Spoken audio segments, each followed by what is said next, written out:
speechless. Thank you, Shada. Dear participants, good afternoon. First of all, let me thank you for the invitation to participate in this EU summit.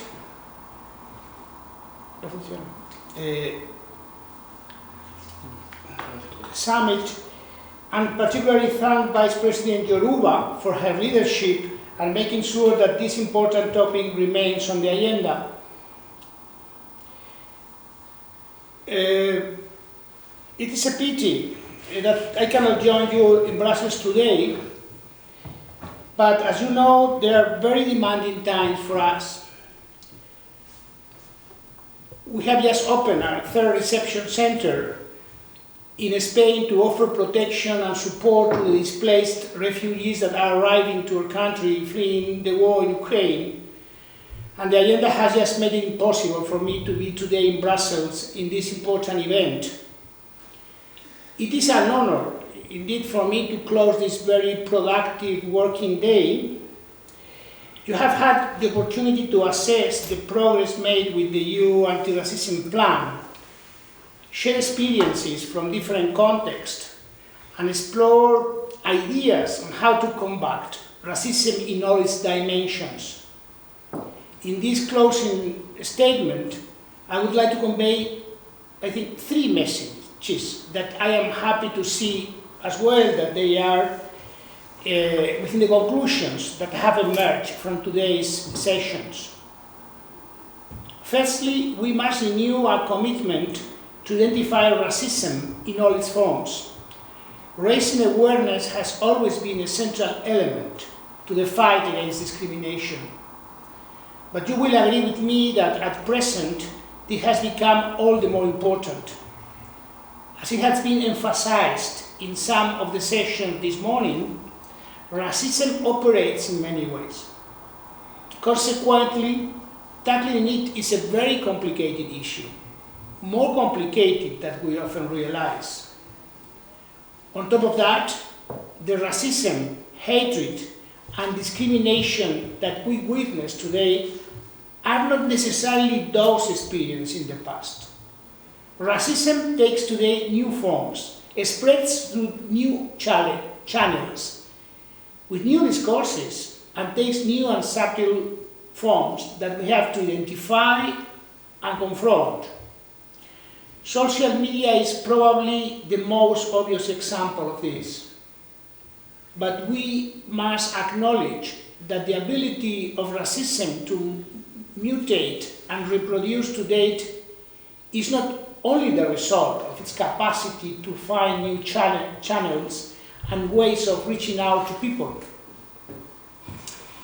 It is also the result, and we must be very clear about this, of the normalization of the presence of new actors in our political landscape and in our media. They use hatred systematically to generate fear and mobilize support. We were not used to facing this type of discourses in our public debates and in our institutions.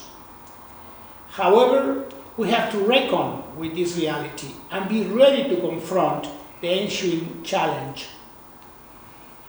Indeed, one of the possible legacies of this political cycle associated with polarization and populism is that hatred becomes endemic to the political debate.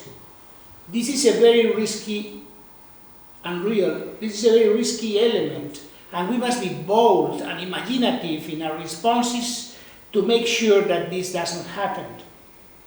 The second message is that our anti-racism strategies, to be successful, they have to be deeply embedded in our social fabric. Civil society must play a leading role in our fight against racism, anti-Semitism, xenophobia, and discrimination. As it has been mentioned this morning, it is not enough to consult social society when such a problem emerges. Civil society must be structurally involved in the fight against racism and discrimination, civil society should definitively lead, not follow. One example that we know well here in Spain is the Spanish strategic framework for citizenship, inclusion against xenophobia and racism 2021-2027. Inspired by the EU Pluriannual Anti-Racism Plan, this strategic framework seeks to change governmental procedures and public policies at all levels of government. By doing so, the prevention, detection, and elimination of xenophobia will be facilitated. Equally important, it gives a central role to the civil society in its design and implementation.